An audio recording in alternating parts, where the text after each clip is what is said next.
Bir daha sabahınız xeyir olsun, hörmətli eşidənlər. Azərbaycan Milli Radiosunda Gəl Sərin verilişinin ikinci saatına da başladıq. Zeynəb Xanlarovanın ifasında Necəsən mahnısı. Ümid edirik ki, əhvalınız yaxşıdır. Artıq iş saatı başlayıb rəsmi olaraq ölkəmizdə. Şənbə günü işləyənlər hər bir kəsə də uğurlu bir gün diləyirik. Hə, biz boş yerə Zeynəb Xanlarova ilə başlamadıq. Çünki məsələ Leyli və Məcnun operasında, Üzeyir Hacıbəyevin Dahi operasında, daha doğrusu Dahi Üzeyir Hacıbəyevin məşhur operasında Leyli obrazını çox məharətlə oynayan və yadda qalan obraz yaradan Zeynəb Xanlarovanın ifasını eşitdik. Ümumiyyətlə, aristokrat əyləncəsi olaraq yaranıb birinci opera, sonralar geniş tamaşaçı kütləsinin əyləncə obyektinə çevrilib və bugün isə opera sənəti Azərbaycanda çox geniş təbliğ olunur. Əbəs yerə danışmırıq bunlardan və elə Zeynəb Xanlarova ilə də, Sara Qədimova ilə və Rübabə xanımla bağlı olan söhbətlərimiz oldu mahnı gedərkən. Məsələ, bu işin mütəxəssislərindən biz bir saat ərzində çox şey öyrənəcəyik. Odur ki, həmin o mütəxəssisləri təqdim etmək istəyirik, hörmətli eşidənlər. Studiyamızın qonağı bildiyiniz kimi 29 apreldə Akademik Opera və Balet Teatrının səhnəsində Leyli və Məcnun tamaşasının Lalə Məmmədova üçün premyerası oldu. İlk dəfə olaraq Leyli rolunda çıxış elədi əməkdar artist və həmin o əsərin səhnəyə qoyulmasında əməyi olan, yəni adətən kadr arxasında, pərdə arxasında qalan insanlar olurlar. Ön planda aktyorlar təbii ki görünür, amma biz bugün aktyorları yox, məhz bu işin peşəkarlarını çağırdıq. Yəni bu işə illərdir öz könlünü verən, illərdir bu işi görən insanlar. Belə təqdim etmək istedik studiyamızın qonaqlarını. Respublikanın əməkdar incəsənət xadimi, Opera və Balet Teatrının baş rejissoru Hafiz Quliyev. Sabahınız xeyir olsun. Sabahınız xeyir olsun. Və əməkdar artist, tarzən və artıq neçə illərdir, 40 ildən çoxdur ki, Leyli və Məcnununda baş tarzən olaraq fəaliyyət göstərən əməkdar artist Elxan Mansurov. Sizin də sabahınız xeyir olsun. Sabahınız xeyir olsun. Necəsiniz? Necəsən mahnısı ilə başladım. Əvvəlcə halınızı soruşaq, əhvalınızı soruşaq səhər-səhər. Bilmirəm, yuxudan oyanmaq bir balaca yəqin ki, çətindir, amma təşəkkür edirəm gəldiyiniz üçün. Sənət adamları yatmırlar ki. Onlar gecə yatanda da fikirləşirlər sənət barəsində. Ümumiyyətlə, bahar vaxtıdır, gözəl bahar səhəridir. Yəni, bahar günlərində adətən yaradıcı adamlar üçün əhval-ruhiyyəm adətən yaxşıdır. İnşallah hamının, Azərbaycan xalqının hamısının əhvalı yaxşıdır, mən düşünürəm. Bizim ümumiyyətlə həmişə bir saat ərzində məsələ əhvalımız, auramız əsasən müsahiblərimizin də aurasından asılı olur. Bunu hərdən bildirsək də, bildirməsək də, çox güman ki, yaxşı olanda həmişə bildiririk. Və siz gələndə elə birinci auranız doğrudan da xoş təsir bağışladı. Hətta xəbərləri də o arada təqdim eləməyə başladım. Və bir saat ərzində sizinlə söhbət doğrudan da çox maraqlıdır bizə və sizdən hələ eşidəcəyimiz çox şey var. Elxan müəllimin də fikirlərini öyrənək. Mən də bu səhər günündə tamaşaçılarımızı salamlayıram. Sabahınız xeyir deyirəm. Dinləyicilər deyək, değil mi, Razit eləyək? Bəli, dinləyicilər, bəli. Mən ən əvvəl deməli təbrik eləmək istəyərdim. Bayramlar bir-birinin dalınca oldu. Yəni ayın 9-u, ayın 10-u. Hələ davam edəcək 28 may və eyni zamanda ölkəmizdə böyük möhtəşəm bir Avroviziya keçirilir və Avroviziya mahnı müsabiqəsində artıq sayılı günlər qalıb. Çox təntənəli şəkildə hazırlanır, yəni hazırlaşmışıq bu müsabiqəyə və ümid edirəm ki, inşallah Allahın köməyi ilə bizimkilər yenə birinci yeri götürər. Gələn il yenə Bakıda müsabiqə keçirilir. İnşallah, inşallah. İnşallah. Bəs Avroviziya mahnı müsabiqəsinin keçirilən zaman tamaşaçı qismində olacaqsınız, yoxsa? Hə, bəli. Elxan müəllim dedi, bəli. Hafiz müəllim. Hafiz müəllim, üzr istəyirəm. Elxan müəllimdən də mən ancaq televizor vasitəsilə baxacağam. Yəni ondan da başqa mən deyim ki, yəni bu Eurovision gedəndə bizim opera teatrında da məsələn bu qonaqlar üçün tamaşalar, bu seçilmiş tamaşalar var ki, hansı ki bu qonaqları göstərəcəyik. Yəni o cəhətdən də biz hazırlaşmışıq. Bu qonaqlarımıza repertuar tutanlarında Eurovision üçün may repertuarı artıq çoxdan tutulmuşdu. Opera Balet Teatrı eyni zamanda Mədəniyyət Turizm Nazirliyi ilə birlikdə. Yəni tamaşalar var, yalnız Avroviziyadan qonaqları üçün nəzərdə tutulur.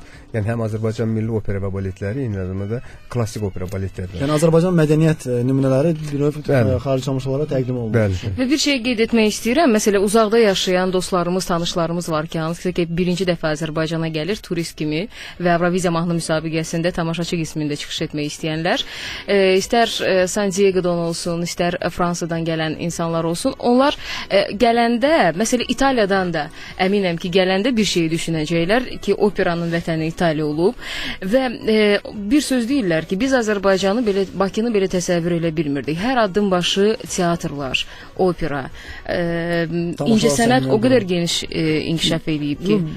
Bilirsiniz, doğrudan da bu belədir. Yəni ümumiyyətlə Bakıya gələn bu dəqiqə qonaqların 80%-i opera balet teatrının tamaşaçısı olurlar. Eyni zamanda Bakıda bu dəqiqə çalışan şirkətlərin nümayəndələri, diplomatik korpusların nümayəndələri, turist kimi gələnlər, qonaq kimi gələnlər 80% opera balet teatrının tamaşaçısı olurlar və xüsusən də onlar milli operalarımıza gəlib baxırlar, milli baletlərimizə gəlib baxırlar. Eyni zamanda da klassik operalara gəlib baxırlar və çox yüksək fikirlərlə ilə gedirlər. Siz indi Leyli və Məcnundan bir dəqiqə danışdınız. Mən çox sayda misallar gətirə bilərəm. Məsələn, xarici tamaşaçıların bu tamaşalara olan münasibəti. Məsələn, mənim yadıma gəlir ki, əgər mümkünsə, mən deyim bir iki fakt. Faktlar çox əslində, çoxdur. Amerikadan 2 nəfər gəlmişdi, New Yorkdan. Turist kimi Bakıya gəlmişdilər və onlar gəldilər Leyli və Məcnuna baxdılar. Tamaşadan sonunda gəldilər pərdə arxasına və xeyli danışdılar tamaşa haqqında, söz yox ki, tərcüməçi ilə. Xeyli danışdılar, çox yüksək fikirlərini dedilər və dedilər ki, biz bilet almışıq, gedirik New Yorka. Sabah uçuruq New Yorka. Əgər bilsək ki, bu tamaşanı siz növbəti həftə yenə 6-cı bazar günlərində göstərsiniz, biz biletimizi qaytarıb ikinci dəfə bu tamaşaya baxmaq istəyərik. Çünki inanmırıq, indən belə dünyanın harasındasa belə möhtəşəm bir sənət əsərinə baxa bilərik. Elə söhbətinizin davamı olaraq bir sual verməsin. Elxan müəllim, sizə ünvanlayım, sonra Hafız müəllim sizə cavablandırın. Ümumiyyətlə, adətən bizi narahat edən bir məsələ var ki, Azərbaycanda operaya tamaşaçı öyrəşə bilmir. Azərbaycan tamaşaçısı operaya nə dərəcədə maraqlı və ya nə dərəcədə qavrayıb operanı hal-hazırda? Ümumiyyətlə, mən Hafızın sözünə qüvvət qeyd eləyərdim ki, yəni o xaricdən gələn tamaşaçılar ki var, Hafız müəllim qeyd edir ki, səhnənin arxasına keçiblər. Bir çox hallarda bunlar, məsələn, o orkestrovu bizdə yama deyirlər də, hansı ki, dirijorun yanında bu tar oturur ümumiyyətlə. Gəlirlər, yaxınlaşırlar həmin o barcura, orada deməli yaxınlar maraqlanırlar ki, bu tarın səsini eşidirlər, tarı görmək istəyirlər. Təsəvvür edin ki, fasilə vaxtı verilir, yəni biz də istəyirik ki, fasilədə çıxaq, bir dincələyib, məsələn, orada. Bunlar gəlib yaxınlaşırlar, imkan da vermirlər adama ki, dincələsən. Gəlirlər, maraqlanırlar tarla, onun səslənməsi ilə. Yəni bu daha çox bizdə onlar üçün bəli çalırıq eləyirik. Azərbaycan musiqisində də öz əzəmətini göstərir təbii ki. O koloriti eşitməyiblər də bunlar da. Onu eşidəndə bunlara ləzzət verir. Ona görə də məsələn tez-tez gəlirlər. O xaricilər ümumiyyətlə çox olur bizdə.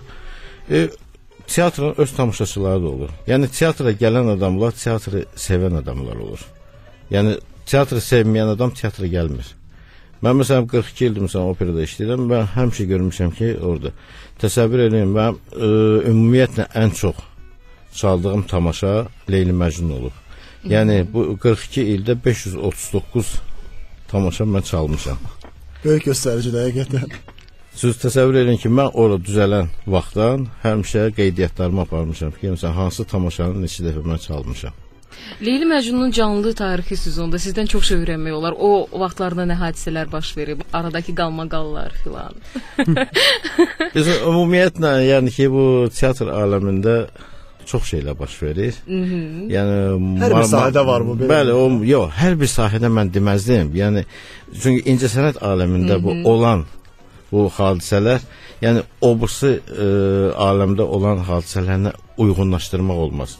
Yəni düzdür, hərənin özünə görədir, amma ən genişi incəsənətdədir. Çünki incəsənət adamları əsasən o başqaları kimi məsələn onlar oturmurlar burada. İncəsənət adamları gedir xaricə. Cürbəcür insanlarla görüşür. İstəyir fəhləsi olsun, istəyir prezidenti olsun, istəyir sadə adamlar olsun. Yəni hansı təbəqədən istəyirsə məsələn o adamlar hamısı ilə məsələn görüşürlər, bunlar söhbətləşirsən, bunlarla yəni ünsiyyətdə olursan, yəni hər bir şey maraqlıdır. Leyli və Məcnundan qayıdaq. Leyli Məcnun hələ ki 29 apreldə oynanıldı bu tamaşa və əməkdar artist Lalə Məmmədovanı hamı estrada ifaçısı kimi tanıyırdı və birdən-birə estrada ifaçısının opera balet teatrında Leyli rolunda çıxış eləməsi. Əvvəlcə istərdim sizin bu belə deyim ki, ilk reaksiyanızı bilərdim ki, yəni necə oldu, necə qarşıladınız, yəni qeyri-adi gəldi sizə, yoxsa? Yox, maraqlısı odur ki, mən deyim də, deməli 1965-ci ildə ilk dəfə estradadan Flora Kərimova, o vaxt Sultan Dadaşov deməli rejissor idi. Onun dəvəti ilə gəldi. Bir balaca fərqli ola bilər ki, Flora Kərimovda biraz vokal səs daha ön plandadır, yəni estrada olsa belə. Yox, yəni o vaxtlar mən sizə deyim ki, ümumiyyətlə məsələn bu qadın oxuyanlar ki az idi. Ona görə Flora Kərimovanı məsələn dəvət etdilər ki, bəs o da gəlsin operada oxusun. Çünki özünə məsələn deyəndə Flora Kərimova o özü istəmirdi, etiraz eləyirdi ki, yox mən oxuya bilmərəm. Amma Sultan Dadaşovun dəvəti ilə gəldi. Yəni atama Bəhram Mansurova tapşırıldı ki, bəs bunu hazırla Leyli. Atam da bir müddət işlədi oyuna, hazırladı. Ondan sonra deməli bu adam 6 dəfə Leyli oxudu və ondan sonra demək olar ki, da estradadan, yəni ki, opera səhnəsinə gələn olmayıb. Bəs Nisə Qasımovanı da deyirdilər ki, o da oxuyub. O düzdür? Televiziya o Nisə Qasımova mən sizə deyim, Nisə Qasımova əvvəla estrada saymaq olmaz. Çünki Nisə Qasımova necə deyirlər, muğam oxuyandır. Yəni istər-istəməz bizim xalq mahnılarını gözəl oxuyur məsələn. O həm estradada oxuyurdu, düzdür, amma sırf estrada oxuyanı deyildi. O əsasən xalq mahnılarının üzərində idi. Bizim muğamlara, xalq mahnılarına tərəf məsələn yönəlirdi. Onun da ki, ümumiyyətlə o vaxt gələndə də məsələn onun teatra gəlməyi biraz baş tutmadı. Və elə oldu ki, o televersiya kimi məsələn ondakı atam hazırlamışdı onu, Leyli və Məmməd Bağırzadəni məsələn hazırlamışdı Məcnun. Və onu televizorda televersiya kimi məsələn bir hissəcik göstərdilər və elə oyunla da getdi. Hələ o cürədə qalıb yaddaşlarda. Yəni Lalə xanımı deyəndə mən sözlə çıxı düzdür, mənim özümə də biraz qaranlıq gəldi. Çünki estradniklər indi açıq danışırıq da. Yəni bunlar hamısı öyrəşiblər mikrofona. Mikrofon əlində, özünü əziyyətə salmırsan. Fonoqrama hətta. Rahat oxuyursan. Yəni ki, mən ona görə həmişə demişəm ki, bizim muğam oxuyanlarımız hamıdan güclüdür. Çünki ona görə ki, bu muğam oxuyanları istər-istəməz bunlar səhnədə həm orada aktyorluq edirsən, həm oxuyursan. Yəni hər bir şey orada üzdədir. Amma bu estradniklərə deyəndə məsələn biraz mənə özümə də qaranlıq gəldi. Yəni mənim özümə də bu operamızın müdiri Akif müəllim tapşırdı. Çağırdı mənə ki, bəs belə bir müraciət var. Yəni ki, hazırlamaq lazımdır. Bir baxaq görək yarayır, yaranmır. Mən özüm də biraz tərəddüd elədim. Dedim ki, yəni ola bilməz də, yəni, oxuya bilməyəcək. Amma elə oldu ki, sonra çağırdım, evə gəldi.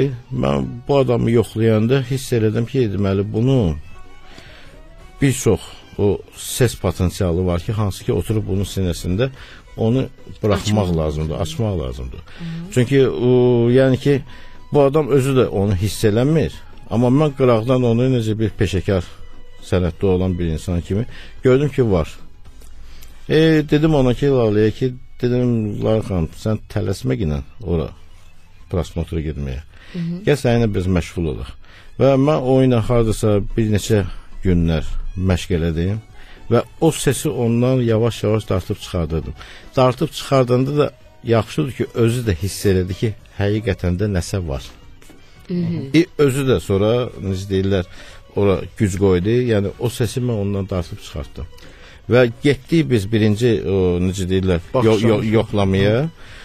Yoxlama elə oldu ki, biz səhnədə eləyəcəkdik, amma yəni ki, belə düşüncə gəldi ki, biz hələ otaqda eləyək, yəni estrada oxuyanda görək nə olur.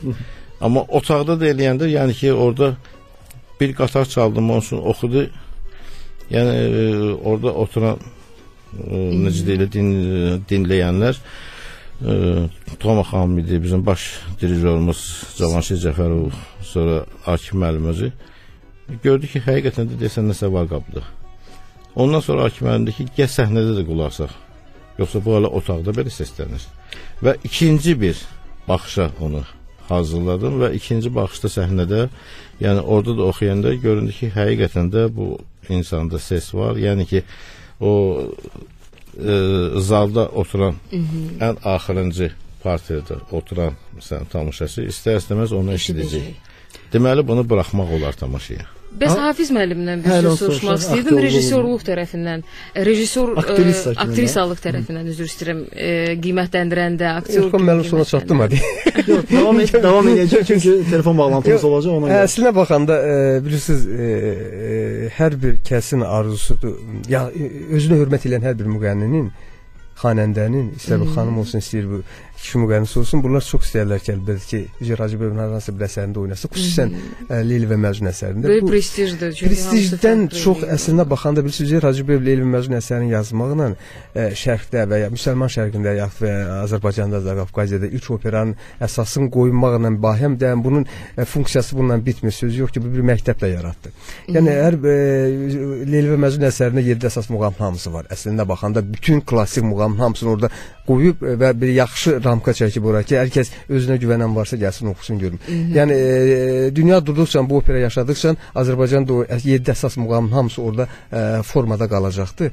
Yəni hər bir kəs özünə güvənən hər bir xanəndə müğənni və istəyər ki, buradan bu sınaqdan keçsin, bu imtahandan keçsin və sənətə əsl diplomu ala bilsin. Söz yox ki, zaman-zaman bizim xeyli sayda leylilərimiz və məcnunlarımız olub ki, bu imtahandan çıxıblar, gəliblər, bu imtahanı veriblər, bəzi verib, bəzi verə bilməyib. Bu var, yəni söz yox ki, bu günlərdə bizim Azərbaycan opera balet teatrında gənclərə çox geniş imkanlar və meydan açılır və son muğam müsabiqəsindən artıq 7-8 nəfər biz dəvət eləmişik. Bilirsiniz, bunlar gəlirlər, söz yox ki, biz bunlar imkan yaradırıq, musiqi dərsləri də verilir, sonra rejissor məşqləri də gedir. Bütün bu əziyyətlərə dözür ona görə ki, sonra kim əgər doğrudan da layiqsə bu səhnədə qalıb işləsin. Ələnib. Ələnənlər də var, söz yox ki, ələnənlər də olacaq da bu söz yox ki, amma ən istedadlıları bizim əsas məqsədimiz odur, bu akademik teatrdır və ən istedadlılarımız bu səhnədə qala bilsin. Çünki biz sənətimizi dünyaya bundan göstəririk. Lalə Məmmədovanın aktrisalığı istədiyinizi ala bildiniz? Söz yox ki, musiqi təhvilindən sonra, bir neçə musiqi təhvilindən sonra rejissor dərsləri başlayır. Və ən səhnənin əsas o göstəriləri başlayır burada. Yəni vəhdət başlayır musiqi ilə aktyor sənəti. Yəni aktyor sənətinin bütün ifadə vasitələrindən istifadə edib obrazı tamaşaçıya çatdırmaq. Lalə Məmmədovda artistizm var bir mənalı şəkildə. Yəni onunla məsələn rejissor söz yox ki, Leyli hazırlayırkən, hər hansı bir obrazı hazırlayırkən mütləq aktrisanın və aktyorun qabağına müəyyən məşğələlər var ki, onu qoyursan. Bu məşğələlərdən keçməlisən və obrazı almaqdan ötərin. Yəni onun işində olan tutaq ki, Leyliyə, Şahsənəm olan münasibəti görməkdən ötərin o məşğələlərdən keçməlidir. Və ona məsələ bundadır ki, onun böyük arzusu və istəyi olduğu üçün söz yox ki, bu məşqləri çox ürəklə eləyirdi. Əslində bu da bir şərtdir. Məsələn, niyə bunu vurğulayıram? Bəzən olur ki, məsələn, deyirsən, tapşırıq verirsən, bəzən verirsən ona, hər hansı bir adama deyirsən ki, bu obrazı yaratmaqdan ötərin bu işləri görmək lazımdır. Birdən görürsən ki, bunlar eləyirlər, amma belə də bir də var, bunu ürəklə eləyirsən. Söz yox ki, bunun arzusundan gələn və istəyindən gələn bir şey var idi və bunu ürəklə başladı həyata keçirməyə və onun özünün içində olan artistizmi buna kömək elədik və birgə, yəni bir də məntiqli adamdır. Söz yox ki, onun dissertasiyası səhv eləmirəmsə. Ədəbiyyat institutunda Füzulidəndir və bu sözdə də Füzulinindir. Təsəvvür edin ki, Füzulinin sözün məniyə önəm verib oxuyanda iki qat maraqlı olur. Yəni sözün başa düşürsən, fikrin başa düşürsən ki, ta ki Füzuli burada nə demək istəyib, müəllif burada nə demək istəyib və necə olub bu musiqi yarı və məntiq gələndə ortaya, artistizm, məntiq və çalışqanlıq gələndə bu üçünlə artıq obrazın yaranma ehtimalı çoxalır. Çox üzr istəyirəm.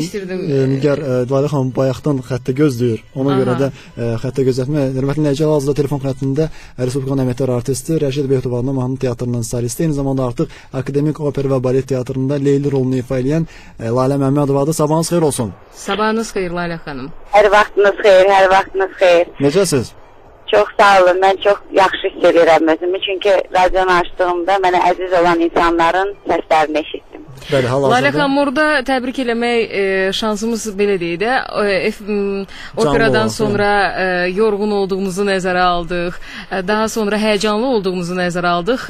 Qarşılıqlı təbrik eləyə bilmədik. Sizi gec də olsa təbrik eləyirik. Bu imtahanın öhdəsindən mənə elə gəlir ki, həqiqətən də çox yaxşı gəldiniz. Biz tamaşaçı kimi bu fikirdəyik.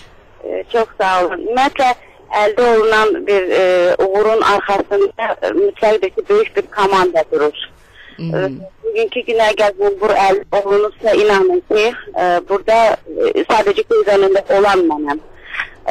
Bunun arxasında nə durur? Əlbəttə ki, mən və mənə kömək edən insanlar bilirlər. Və onlardan demək olar ki, onların hər ikisi bugünləri siz studiyanızdadır. Salam verirəm Elxan müəllimi də, Hafiz müəllim. Salam. Mən nə deyim, valla, indi mənim özümü çox belə, nə deyim, dərin bir kimi görsənir. Bütün bu qış aylarında, soğuk aylarda məşqlərimiz, məşqlərdən sonra daxılır.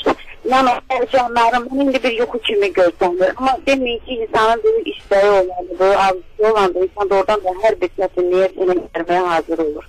Mən nə deyirəm? Mən deyirəm ki, mən bu iki insana ona görə minnətdaram ki, çünki mənim böyle olmamda onların hərəsi mənim bir əlimi tutub qaldırdılar səhnəyə. Yəni, daxildə olmayan ki, onlar mənim üzərində çalışdılar. Əgər insanın bəlkə də daxilində bir potensial varsa, yəni onu üzər çıxarıb, onu inkişaf eləsinlər, ən büyük, ən önemli bir işdir. Mən onların hər ikisinə çox minnətdaram. Mən minnətdaram Rəhməti Doğan'ın danışdığı o balet teatrına, rəhbərliyinə, kollektivinə. Çünki bunlar mənsiz doğma balaları kimi belə deyək, kömək elədilər, kömək əllərini. Çünki mən bu təkliflərində eləyəndə onlarda biraz təəccüb yaranmışdı. Halbuki şübhə də var idi, qınamıram. Çünki illərə kimi onlar mənim yalnız estrada janrında ifa elədiyim mahnıları eşitmişdilər. Buna baxmayaraq, bütün bunlara bu şübhələrə baxmayaraq, onlar yenə də böyle bir şans verməyə böyle xəsislik eləmədilər. Və sonra əlbəttə eşidib biləndən sonra özləri də dedilər ki, yox, hər halda bizim özümüzə də, tamaşaçılara da maraqlı olacaq. Amma bura eksperiment yeri deyil. Burada gərək mütləqdir ki, çalışıb özünüz üzərində böyle mükəmməl bir iş çıxardasınız ortalığa. Planda növbəti Leyli var, yoxsa? İnsanlar kömək eləyiblər, bəli. Planda növbəti dəfə Leyli Məcnun tamaşası var, ya digər tamaşalara müraciət eləmək istəyirsiniz artıq? Mən artıq bir daha anladım ki, arzudan arzu doğur. Mən fazla. İnşallah. Təşəkkür edirəm Lalə xanım. Bir sual verə bilərəm. Buyurun. Elxan müəllim, sizə sual var. Buyurun Elxan müəllim. Lalə xanım. Bəli. Mən özüm cavabını bilirəm, amma istəyirəm ki, siz özünüz cavab verəsiniz mənə. Sizin uğurunuzun səbəbi nə idi? Uğurumun səbəbi o idi ki, mən yaxşı əllərə düşdüm. Mən belə deyəm, arzu istəyimlə yanaşı mənim ətrafımda belə deyək ki, mənim üzərimdə çalışan, ürəklə yanaşan insanlar oldu. Onlardan elə bir Elxan müəllimi çəkəm adını, çünki Hafiz müəllimə qədər olan müəyyən etaplar var idi ki, onu Elxan müəllimlə biz çalışdıq. Çünki hər halda musiqi tərəfini göstərməsəydim, sonra isə mənə təsdiqləməyəcəklər hər halda. Yəni ki, digər deyək ki, aktrisalığım, yəni bunlar birinci önemli olan onlara mənim təslim oldu. Sonra isə əlbəttə ki, aktör. Amma sizə bir sözü deyim ki, bunların ikisi bir-birini tamamlamasaydı, heç vaxt yəni o Leyli alınmayacaqdı. Ən əsas cavab bax bu idi. Təbii ki, yəni sırf bir komanda şəklində fəaliyyət və nəticəsində uğurlu oldu. Mən söylədim ki, hər bir mükəmməl, yəni hər bir gözəl uğurun arxasında inanın ki, yəni tək müğənni deyil. Məsələn, əgər mən məktəb illəri mahnısını vaxtı ikən ifa eləyəndə böyük uğur qazanmışdısa, təsəvvürünüzə gətirin ki, o musiqiyə başqa sözlər yazılsaydı, yaxud o sözlərə başqa bir musiqi yazılsaydı, yaxud da ki, o mahnı bəlkə də başqa bir insan ifa eləsəydi, bilmirəm, yəni ki, bu səviyyədə uğur qazanmazdı. Eləcə də Leyli. Lalə xanım, belə deyim ki, bildiyim qədərilə artıq həm Hafiz müəllimlə, həm də ki, Elxan müəllimlə çox yaxın dostluğunuz yaranıb. Belə hər gün əlaqə saxlayırsınız, bazarınızla görüşürsünüz və Hafiz müəllimin mayın 10-da ad günü idi. Eyni zamanda Hafiz müəllim prezident təqaüdünə də layiq görülüb, prezident mükafatına təbrik edirik və sizin də sonda arzularınızı eşidək və sizinlə sağollaşaq. Mənim arzularım olaraq çoxdur. Mən onu yəni yersiz söyləmədim ki, mənə əziz olan insanlar, çünki mənə arzuma çatdıran insanlar idilər. Mən Hafiz müəllimi ürəkdən təbrik edirəm. Çox sağ olun. Hər bir insanın birisi gördüyü işin müqabilində yani ona verilen mükafat daha şirin olur. Çünkü o onu doğrudan da layık, onu böyle bir halal bir hediyesidir. Ben ne diyeyim, ben hazırım tüm sənət adamlarına ki, onların əziyyətləri yerdə qalmasın, can sağlığı hazırım ve bu iki insanlar doğrudan da bizim incə sənətimizdə çox vacib olan, çox lazım olan insanlardır. Hər ikisinə can sağlığı arzulayıram. Sağ ol, çox sağ ol. Teşekkür sizə də. Təşəkkürlər, minnətdarıq. Bir daha xatırladaq ki, telefon bağlantısında Respublikanın əməkdar artisti və Akademik Opera Balet Teatrında Leyli rolunu ifa eləmiş Lalə Məmmədova idi. Amma biz Məcnun rolundan da danışacağıq təbii ki. Leylini danışanda əlbəttə ki Məcnundan və digər aktyorlarımız da var ki, onların əməyi çox böyükdür. Böyük kollektiv işləyirdi orada. Peşəkar komanda idi və o peşəkar komandanın nəticəsi. Teatr kollektiv bir işdi, söz yox ki. Yani orada kollektiv bir işti ve en çətinliyi də bundadır. Eyni zamanda canlı bir sənətdir. Və bu kinodan fərqli olaraq, başqa sənət növlərindən fərqli olaraq, yəni tutaq ki, rəssam bir dənə əsər yazırsa, Erməlaxanaya gələr, təkcə oturar, işləyər və heç kəs ona mane olmaz. Əgər rejissor bir tamaşa qoyursa, mütləq onun qarşısında aktyor dayanmalıdır. Və opera teatrında tamaşa qoymaq iki qat çətindir və məsuliyyətlidir ona görə ki, burada daha çox kütlə var. Yani xor artistləri var, balet artistləri var, orkestr var, solistlər var və birdən səhnəyə 100 nəfər çıxa bilər, 120 nəfər çıxa bilər, bəzi tamaşalar var və mütləq bunların hamısının bir vəhdət şəklində, bir ansambl şəklində yığılması və hamısının eyni ideya, eyni nöqtəyə istiqamətləndirilməsi və ora doğru getməsi çox vacib şərtdir. Yəni bu həm kollektivin özünə, həm rejissordan çox məsuliyyət tələb eləyir. Və o sinxronluğu tempo, özü də sinxronluğu gözləmək, o simmetriyanı gözləmək. Yani 80-100 nəfərin birdən-birə səhnəyə çıxıb və o simmetriya gözəllikdir ya, bu gözəlliyi, simmetriyanı saxlamaq vacib şərt. Və eyni zamanda siz dediniz, başqa ikinci partiyalar, əslində Leyli və Məcnunda ikinci partiya bəlkə də demək biraz yaxşı olmaz. Əsas partiyalar, tərəf müqabilləri, söz yox ki, bu günləri opera balet teatrında tutaq ki, 4-5 Leylimiz varsa, Nəzakət Seymurova, Aygün Bayramova, Gülüstan Əliyeva, Gülyaz Məmmədova, Vüsalə Musayeva, eyni zamanda Məcnunlarımız Mənsum İbrahimov, Səbuhi İbayev, İlkin Əhmədov. Yəni 29-dakı tamaşada isə Lalə xanımla Səbuhi İbayev oynamışlar. Səbuhi İbayev məncə 11 ildən çoxdur opera. 11 ildə artıq. Məncə səhv eləmirəm. 11 ildən çoxdur opera teatrında işləyir və Leyli Məcnun obrazında Məcnun obrazını oynayır. Eyni zamanda onun başqa obrazları da var. Aşıq Qəribdə də oynayıb, Şahsımalda da oynayıb. Yəni tərəf müqabili vacib şərtlərdən biridir. Siz bayaqdan söyləyirsiniz ki, Leyli Məcnun tamaşasında musiqini tamamlayan aktyorluq sənətidir. Radioda isə danışığı tamamlayan musiqidir. Buyurun. Qısa bir fasilə verməyə vaxtıdır. Elə hal-hazırda əməkdar artist Lalə Məmmədovanın ifasında Bulaqdadır mahnısını eşidəyin. Sonrasında maraqlı söhbətlərimiz davam edəcək. 497 51 83 ixtiyarınızdadır. Zəng vurub fikirlərinizi bölüşə bilərsiniz.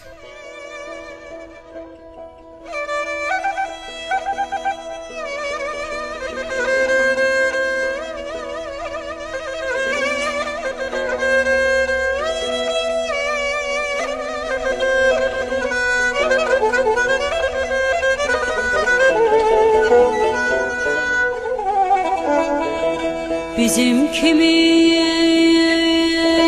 hələ də bəxtiyar olan yoxdur.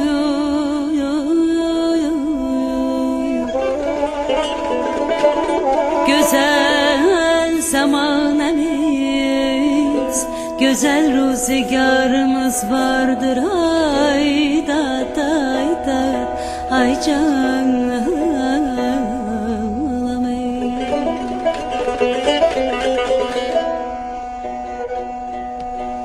Behiş çiçəklərinin həsrətin çəkən deyilim.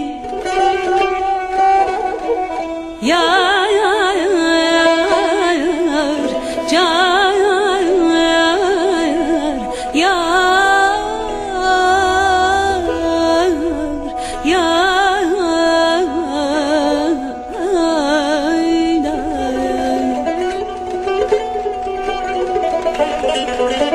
çiçəklərinin həsrətin çəkən deyilik. Bizim də cənnətə bənzər diyarımız vardı.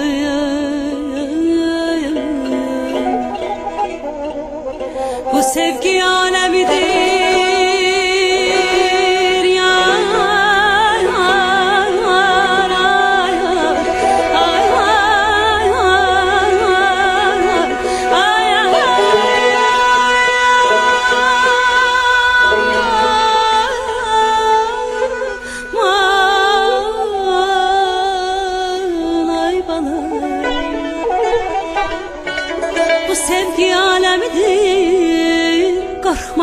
kimsədən gözəlim. Bu sevgi aləmidir, qorxma kimsədən gözəlim. Sevib sevilməyə öz ixtiyarımız vardır.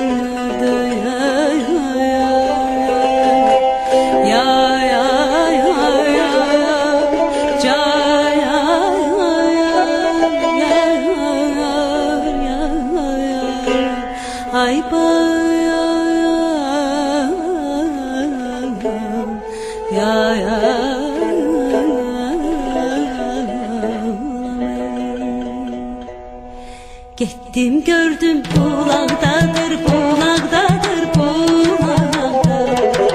El üzünü yumaqdadır, yumaqdadır, yumaqdadır.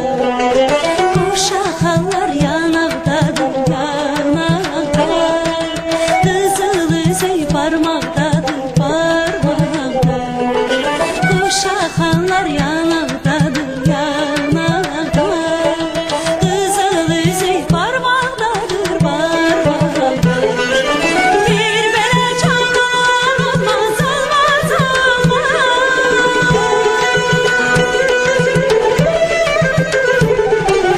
Bir belə qansan olmaz, olmaz, olmaz. Bulaqda üzünü yorub, saçlarını hörüb durub, mənə baxıb özünü bir belə can alan olmaz, bir belə qan salan olmaz, olmaz, olmaz. Bulaqda üzünü yorub, saçlarını hörüb durub, mənə baxıb özünü bir belə can alan olmaz, bir belə qan salan olmaz, olmaz, olmaz. Ha gülüm olmaz, olmaz.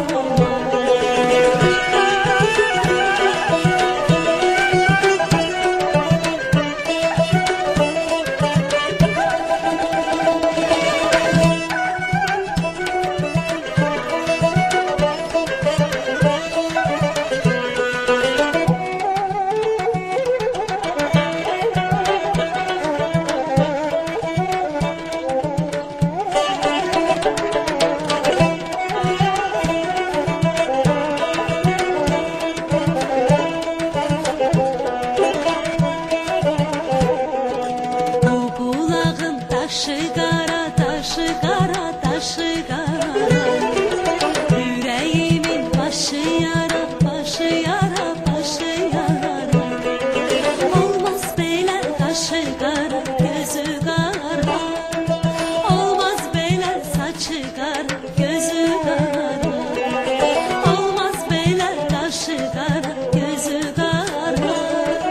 Olmaz belə saçı qara, gözü qara. Bir belə can alan olmaz, olmaz, olmaz.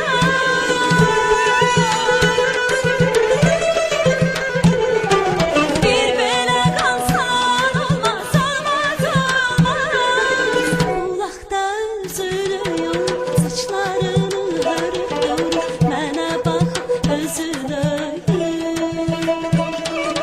bir belə can alan olmaz, bir belə qan salan olmaz, olmaz, olmaz. Bulaqda üzünü yorub, saçlarını hörüb durub, mənə baxıb özünü Azərbaycan Milli Radiosunda Gəl Sərin verilişini dinləyirsiniz. Proqramın aparıcı qismində Nigar Mirzəyeva və İlkin Babayev, qonaq qisminin isə Respublikan Əməkdar İncəsənət xadimi Hafiz, baş opera balet teatrının baş rejissoru Hafiz Quliyev və eyni zamanda əməkdar artist Tarzən Elxan Mansurovdur. Elxan, mən bayaq Lalə xanıma bir sual verdiniz, uğurun səbəbini soruşdunuz. Həmin o sualı mən sizə versəm, sizdən fərqli bir cavab gözləyək yoxsa? Mən deyərdim ki, burada ən böyük uğur, yəni həqiqətən də Hafiz müəllimin məsələn aktyorluq barəsində onu ki hazırlamışdı və o oxumaq cəhətdən ki var idi. Yəni bunları həqiqətən də məsələn biz ikimiz də elə bir səviyyədə məsələn işləmişik o ilə ki, yəni Hafiz müəllimin özü ilə də mən hərdən söhbət edirdim. Özü də deyirdi ki, doğrudan da həzz alırdı məsələn bu oyuna işləməkdən. Çünki bu adam can yandırırdı. ümumiyyətlə o oxumaqda da ki, həmişə məsələn mən ona başa salırdım. Yəni onu Hafız müəllim də deyirdi onu ki, oxuyanda özünü yaddan çıxart. Yəni sən Lalə deyirsən, Leylisən. Mən də həmişə deyirdim ona ki, bəs özünü o devrin Leylisi kimi apar yenə. O cürə gir o obraza, o cürə oxu yenə. Yəni bunun bütün o uğuru onda oldu ki, həqiqətən də bu həm mən deyən o oxumaqları, özdəki Hafız müəllimi göstərdiyi məsələn aktyorluğu, ikisini elə tutuşdurdu bir-birinə ki, məsələn elə bir kontakt sintez yaratdı ki, yəni həmin böyük uğur hələ onda idi. Çünki bir çoxları məsələn var ki, Hafız müəllim özü də sübut eləyər. Yəni bir çoxları gəlirlər məsələn oxumağa hansısa bir obrazı, mən təklə ildən danışmıram, ümumiyyətlə hər hansı bir obrazı. Məsələn bir də görürsünüz ki, ya məsələn oynamağa fikir verir, oxumaq yaddan çıxdı. Ya məsələn oxumağa məsələn güc verir, məsələn aktyorluq məsələn yaddan çıxır. Amma ki məsələn çox nadir hallarda olur ki, o sənətkar gəlsin, həm oxumağı, həm məsələn onun aktyorluğu məsələn belə sintez yaratsın. Ümumiyyətlə də ki, estrada janrından məsələn gələn hansı ki məsələn düzdür səhnələrdə çıxıb konsert səhnələrində onu mən saymıram. Amma beləsinə məsələn opera səhnəsində gəlsin, məsələn bunların ikisini də bir yerdə yaratsın, ilk dəfə beləsinə məsələn uğurlu oynasın. O ən böyük uğuru məsələn bu idi. Ümumiyyətlə də mən deyim ki, yəni ki bu Lalə xanımın özündə elə bir böyük həvəs var idi ki, bu adam gəlirdi, dedi, mən gecənin yarısınacan, lazımdır səhərəcən oturub məşğul olum. Və elə məqamlar olurdu bizdə ki, təsəvvür eləyin ki, məsələn mən Leyli Məcnun hələ o ilk eşq damini giriftar olaraq. Yəni o 4 dənə sətiri məsələn biz bütün bir gün ərzində otururdum. Mən qoymurdum məsələn başqa şey oxusun. Hələ ancaq onun üzərində məsələn bildiyim qədərilə bütün günündə o mahnıları oxuyurmuş. Bütün gün operanı. Özü ən qısa bir vaxtda 2 ayın ərzində məsələn bunu hazırlamaq və onu qavramaq məsələn çox böyük bir həm riskli addımdır. Yəni 2 ay müddətində dediyiniz kimi. Həm də ki çünki mən ona demişdim, əvvəldən dedim onu. Dedim ki, Lalə xanım, sən dedim elə bir yükün altına girmisən ki, sən 2 aşırımın arasında dayanmısan. Risk eləmişsən. Bir tərəfdən deyirəm, dayanıb sənin bu imicin, yəni ki, bunu davam etdirmək. Estrada şousunda sən bir partlayış eləyəcəksən. Yəni həqiqətən də bu böyük bir partlayış olacaq. Çünki heç kim buna məsələn addım atmayıb. İkinci də dedim odur ki, ya da sən dedim onu oxuya bilməyəsən, biabır olacaqsan, sən gəl bu estradadan da gəl gəlirsən, ümumiyyətlə oxumağı atmalısan. İndi seçim dedim sənin öz əlindədir. Yəni var gücümüzü qoyub biz birincini eləməliyik. Psixoloji təsir də var bir tərəfdən. Yəni ki məsələn elə vaxtlar olurdu ki, inandırım sizə, məsələn gəlirdi, bir də görürəm ki, yorğundur. Ya məsələn həvəssizdir. Otururduq oyuna, çay qoyurdu qabağımıza. Oturdum şirin söhbətdə, oradan buradan. Bu adamın deməli keyfin əhvalını qaldırırdım. Ondan sonra başlayırdık. Ya məsələn gəlirdi ki, hə xəstəyəm, oxuya bilmirəm. Dedim əla. Oturdum, elə eləyirdim bunu ki, sonra özü oxuyurdu, özü mətə qalırdı ki, hə 1-2 saatdan sonra bu adamın səsi açılırdı, başlayırdı rahat oxumağa. Və saata biz baxmırdıq. Otururduq gecə saat 12-əcə, birin yarısınca oturub işləyirdik və onun da bəhrəsini gördük. Dediyim ki, əsasən də Şam səhnəsində, bir də ölüm səhnəsində daha çox həyəcanlandırdı tamaşaçıları. Çünki siz demişkən sözünüzə qüvvət. Məsələn, o səhnədə fikirləşirdim ki, görəsən Lalə xan bunun öhdəsindən necə gələcək doğrudan da. Amma o səhnə bitəndən sonra dedim, afərin. Mən sizə deyim ki, bu adamı necə deyirlər, çox həyəcan keçirirdi həmin o ölüm pərdəsinə görə. Çünki deyirdi ki, mən desə yaxa bilmirəm, mən neyəcəyəm, ya onu məşğul olaq dedim. Yox. Təsəvvür edin ki, bütün pərdələr hamısı keçirdim, gəlib ölüm pərdəsində dayanırdım. Hardasa deməli 2 həftə qalmış tamaşaya. Mən başladım oyuna ölüm pərdəsində keçməyə. Keçdim, oturduq, rahat da pişirdik. Özdə əsas odur ki, mən buna həmişə deyirdim ki, bu deyirdi, mən gedirəm, ona qulaq asıram, ona qulaq asıram. Həmişə oyuna dava edirdim. Deyirdim, sən bir adama da qulaq asmayacaqsan. Çünki mən sənə nə göstərəcəm, onu qulaq asacaqsan. Çünki kimisə yamsılamaq lazım deyil. Sən öz Leylivi olmalısan, sən öz Leylin olmalıdır. Çünki kimisə yamsılamaq o istər-istəməz o tarixdə qalmır. Amma sən öz Leylivi oynayanda və yaxşıdır ki, o öz həm Leylisin oxudu və öz Leylisin də Hafız müəllim tərəfindən göstərdiyi o rejissorluğu hamısını ola bir yerdə sintez edib gözəl qurum Və qurduq. biz məşqlərdə iştirak edirdik. Arada bir zarafat vardı. Layla xanım deyirdi ki, mən öləndə ən çox sevinən Hafiz Quliyev və İlham Mansurov olacaqdı. Yox. Leylin ölməyi əslinə baxanda aktrisanın dirilməyidir. Və Leylinin yaxşı ölməyi rejissorun da onun üstündə çalışanların hamısının da sevinci bəslədir. Şunu belə soruşdum. Belə bir kontrast. O yaxşı öldü deyə bizə sevindik. Hə, onu soruşacaqdım. Və istəyirəm Leyli Məcnun məsələsini bir bazı yekunlaşdıraq. Çünki sizin işləriniz sonda bir sual vermək istirdim bəlkə ondan yekunlaşdıraq. Bizim korifey müğənnilərimizdən ola bilər, yaxud da ki elə indi müasirlərimizdən kimin Leyli və Məcnun'da kişi obrazı da qadın obrazı da kimin oynamasını istəyərdiniz də oradan da fikirləşirsiniz ki onda daha yaxşı alınardı bundan sonraki etaplarda? Yox, o fikir konkret mütləq deyil. Yəni insan fikirləşə bilər ki, məsələn filan kəsdən yaxşı Məcnun ola bilər və Leyli də ola bilər və belə minlərlə təklif ola bilər. Amma iş prosesində görürsən ki, bizim düşündüyümüzün əksi də alına bilər və bizim heç gözləmədiyimiz bir şeyin də əksi alına bilər. Bu baxımdan ümumiyyətlə Leyli və Məcnun əsəri oldu, ya Üzeyir Hacıyevin hansısa bir əsəri olan da buna biraz diqqətli və biraz da məsuliyyətli yanaşmaq lazımdır bu barədə ki, məsələn ilk baxışdan ki, bundan yaxşı Leyli olacaq və bundan pis Məcnun olacaq, yəni yox. Birdən görsən adam düşündüyün tam əksi alına bilər. Bu baxımdan bu obraz fəlsəfədir. Bu fəlsəfəni düzgün başa düşən adam, düzgün yerinə yetirə bilən adam doğrudan da uğur qazana bilir. Bu baxımdan biraz bu məsələlər iş prosesində ortaya çıxa bilir. Hər adamın daxilindən gələn işdir o. Yəni burada heç kim konkret deyə bilməz ki, necə alınacaq. Çünki hərənin mən sizə deyim də bu 42 ildə mən nə qədər Leylilər məsələn müşahidə eləmişəm, görmüşəm. Yəni hərənin özünə görə, öz xüsusiyyətinə görə Leylisi olub. Və ümumiyyətlə mən deyim ki, Rubabı xanım məsələn adı elə belə çəkilmir. Yəni həqiqətən də o məsələn o yəni Həqiqət Rızayeva da oynayıb, Gülxar Həsənova da oynayıb, Yavər Kələntəli də oynayıb, Sarı Qədimova da oynayıb. Yəni bir çoxları məsələn Leyli oynayıblar. Amma Rubabı xanımın Leylisi doğrudan da bir tarixidir. Yəni bu yeganə adam idi hansı ki mən məsələn onu indiyəcən yadımdadır. Neçə tamaşalar idi ki tamaşaçıları ağladırdı o. Şam pərdəsində, ölüm pərdəsində. Cəmaət istər-istəməz məsələn o göz yaşlarını saxlaya bilmirdilər. Bilirsiniz, bunu da gərək bunu oynayanda məsələn tək burada oynamaq deyil, yəni o oxumağınla da hər bir şeyinə o adamın hissiyatına, o qanununa məsələn. Üzrsən, vaxtımız çox az, ona görə istəyirəm tamaşalarınız barədə məlumat verəsiniz Hafiz müəllim. Hal-hazırda gördüyünüz işlər ümumiyyətlə bildiyim qədərilə sizin xarici ölkələrdə bir çox tamaşalarınız oynanılır. Dinləyicilərimiz üçün maraqlı olar. Bilirsiniz, Üzeyir Hacıyevin əsərlərini demək ki, hamısına müraciət eləmişəm mən bir rejissor kimi və mənim üçün mənə şərəf duyuram sözün doğrusu. Çünki Üzeyir Hacıyev qədər rejissoru başa düşən və onun üçün yazan ikinci bəstəkar bəlkə də Azərbaycanda çox az tapıla bilər, bir neçəsi var.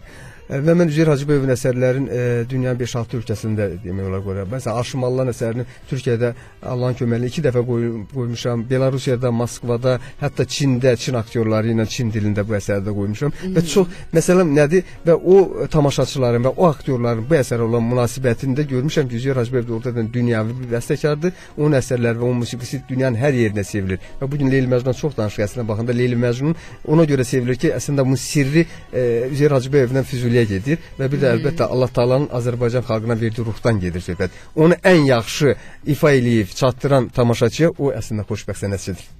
Təşəkkürlər. Mənə çox xoş oldu. Bizə çox xoş oldu sizinlə söhbət eləmək. Doğrudan da sözümüz daha çox idi. Söz tapmıram deməyə. Amma indi bizim proqramımız yekunlaşır. Proqramdan sonra da hələ sizdən əl çəkmək fikrimiz yoxdur. Təşəkkürlər. Həqiqətən böyük qürur keçirilsinlər. Bugün eyni studiyadan bölüşməkdən bir daha minnətdarıq. Hörmətli eşidənlər, xatırladım ki, studiyamızın qonaqları Respublikanın əməkdar incəsənət xadimi, opera və balet teatrının baş rejissoru Hafiz Quliyev və əməkdar artist Tarzan İlham Mansurov idi. Hər ikinizə dərin minnətdarlıq. Sağ olun. Təşəkkür edirik sizə. Çox sağ olun. Bugünkü proqramı isə hər şənbə olduğu kimi Nigar və İlkin təqdim edirdi. Verilişimizin rejissoru Elnur İsmailov və baş redaktorumuz Bəxtiyar Bəxtiyarovdur. Biz yenə şənbəyə qədər sağollaşırıq, amma sabah gəl səhərim var. Sabah keyfrə mütləq qulaq asın. Çünki sabah saat 9-dan 11-ə kimi nostalji notlarda qurulan bir gəl səhərim olacaq. Elə Sara Qədimovadan danışdıq. Sara Qədimova haqqında da sabah maraqlı. Ümumiyyətlə bütün aktyorlarımız maraqlı aktyorlar, maraqlı ifalar haqqında. Azərbaycan Radiosunun Qızıl Fonduna müraciət olunacaq sabah. İlham müəllim Yubileyi keçiriləcək Sara Sara Qədimovanın. Qədimova, çox qısa ona toxunaq. Doğrudan. Mən deyirəm Sara Qədimova niyə mən bayaqdan beynimdədir, demək istəyirəm Siz nəsə. dəfələr dediniz ki, mən elə bildim gələcək Leylilər Məcnunlar necə tuturuz, amma bir şey deyək ki, doğrudan da Karifey sənətkarlarımızdan tutaq ki, Rubaba xanım Muradovanın adı çəkilir. Zeynəb xanım Xanlarova maraqlı bir Leyli obrazı yaratdı, tarixə düşən bir Leyli obrazı yaratdı. Sara Qədimova isə 56-cı ildə gənc müğənni kimi dəvət oldu. Əbülfət Əliyev və Sara Qədimov bunların dueti çox maraqlı bir Leyli oldu. Tez qısa vaxtımız çox aldı. Çox 90 illik yubileyi 90 illik keçiriləcək. yubileyi olacaq mayın 23-də. Artıq sağollaşırıq. Eşidilərik. Sağlıq olsun. Sağ olun.